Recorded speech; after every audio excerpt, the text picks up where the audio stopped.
Hey everyone, Dan here. We are after hours on Wednesday, March 3rd, and I wanted to do an update video, and I have, let's see, 6 tickers here to get through, 4 that I was planning to do, and then 2 that folks requested on Twitter. If you enjoy this analysis as we go through it, please hit the like and subscribe button. It really helps me a lot. I appreciate it. And let's get right to it. So, first up is RKT, Rocket Companies. I took a position in Rocket today as we had this huge sell-off, so it was a good opportunity for folks to get in, I think. Sorry if you were sort of like buying it up here and have had to deal with this downturn today. But basically I put out a Rocket video yesterday, and in that one I was kind of giving the bullish case, but I had also said, if we fall below this 34.95 and we cannot quickly reestablish it as support, then we're probably in for a bit of a tumble. And that's basically what you saw. This gray area is during the pre-market, so when the market opened, we quickly fell and could not hold this 34.95, tried to come back up and reestablish here, which would have been fine. This is around 11 a.m., but then it got pushed off again, so it had this steep sell-off. And so then I tweeted out after this had happened sort of like what you could look for the rest of the day, and this is where these blue zones came in that I was sending out to folks as sort of like an updated chart since things had changed so much. So it came down, it sort of like caught this area, which we expected, and then bounced off this one, but then bounced off of resistance there, and then it's been consolidating here, it bounced off resistance there again, and so now it's struggling with this this line here, which is 28.14, and it's just under it right now. If it can reestablish that as support, and then if it can breach this 29.50, which it struggled with a couple of times, I don't think that there's much friction between 29.50 up to 33.40. I think we could move there pretty quickly. As history shows, that is a really fast-moving zone, and I don't see any reason why that would be different. But then we would basically want to either revert to the chart that I had in yesterday's video if we can get 34.95 as support again, or we could just draw a new chart and sort of like take into account what the run-up has shown us. So that's where I think we are with Rockets. Obviously, I think that we're okay, which is why I took a position. I did say, there's this 25.53 level that I think is basically ultimate support. I would be really surprised if we fell below that 25.53 and really didn't quickly recover. Like what I would suspect that would happen is we would dip below the 25.53 and then maybe come down to like just under 24, but then I think would retake that 25.53 as support pretty quickly. So obviously if that isn't the case, then I think we're in a bit of trouble.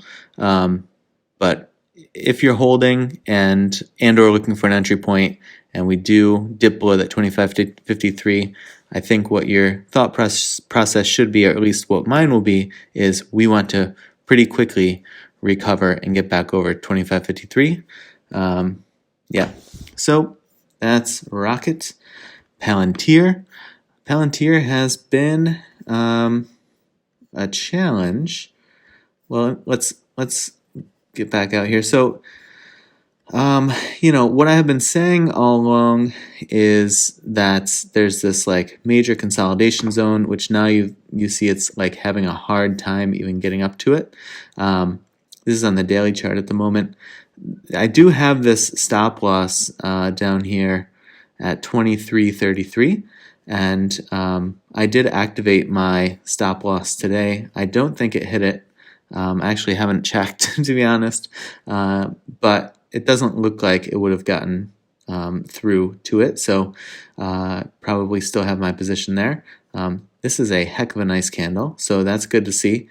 I think what we need to do is obviously stay off of this 23.33. This is basically like a quadruple bottom, which is excellent, and we should anticipate a big push off of there.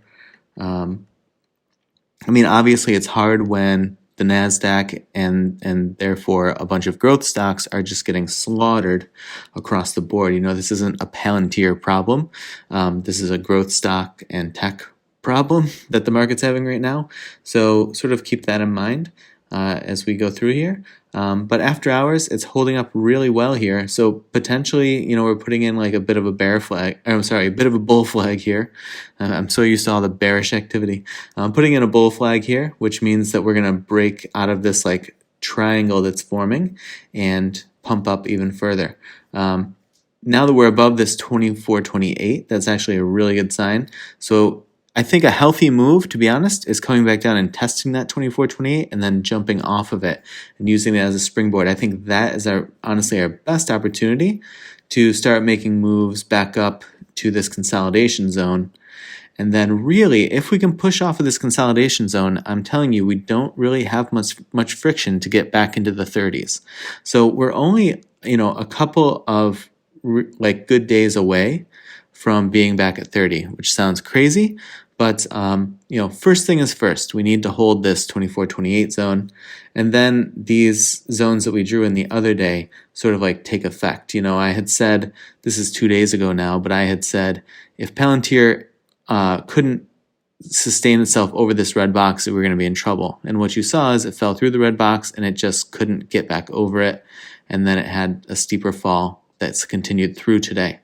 What I also said 2 days ago in the same chart was, you know, this is an area that we're going to have some friction at, but that we should be able to establish over. And if we can get to this area here, that's going to be like the go sign. So I'm looking for something like mid 25. Yeah, it's basically mid 25s. If we can establish that as support, then we should be able to move into this consolidation zone, which gets us all the way up through 27, and then we can push to 30. AMC. Let's take a look at a tighter time frame here. So I had said today, I mean, I've been saying for several days that it needs to hold this 911 as support. Like, that's super critical. And then there's like additional friction here, which is why I think 911 is being such a pain in AMC's butt, because it's 911, but then there's all this immediate friction point over it. So like every time it does get over 911, it bounces off of those friction points and gets pushed back down. Luckily, it's holding this support zone that we drew in. We would have drawn this chart back last Friday after close. So this is getting quite old, but the chart's holding up. 850 is holding. It needs to continue to hold, because the other thing that I'm seeing is this zone has been, I mean, this has been the deal now for 3 days. And with a stock like this that requires so much momentum, my worry is that if we can't get over this 911 and then work ourselves through these zones and then jump up above 10, I think if we jump up above 10 and can establish, that sort of like reignites the rocket ship. But I worry that if we get stuck in this zone for too many more days between 911 and 850, that it's just going to lose steam. And it's going to be too hard to gain back the momentum, and we're going to tumble down further toward this 679 stop loss zone. So there's AMC. GME, I still feel good about. I have continuously said since this past weekend that we will see $200 before we see $80 again. So I think that still holds true. And, you know, we're sitting between these zones. It does, I mean, GME does run the risk a little bit of the same sort of momentum issue that I just described with AMC. But the big difference is there's all of this area of support, which I'm basically calling a cushion. GameStop has this cushion down into like the 95, 96 price zone. And even then, it's going to have additional support in the mid 80s, which, I mean, hopefully that doesn't occur. But I mean, you're going to see it struggle its way all the way through these price zones. So you're going to see it coming from a mile away if that type of a drop happens. Whereas AMC, to jump back into it, I mean, these are relative to the stock price. These are like spread out zones. Like, you know, there's two of them in the $8 and there's just one in $7 and one in $6. So those are like big steep drops of like 10% at a clip. So that's why it really needs to hold this support. Whereas GME could fall through some additional levels of support and then still rebound really strongly, get itself up over this level here, which is, it's annoying when the price is right there, but 126.86.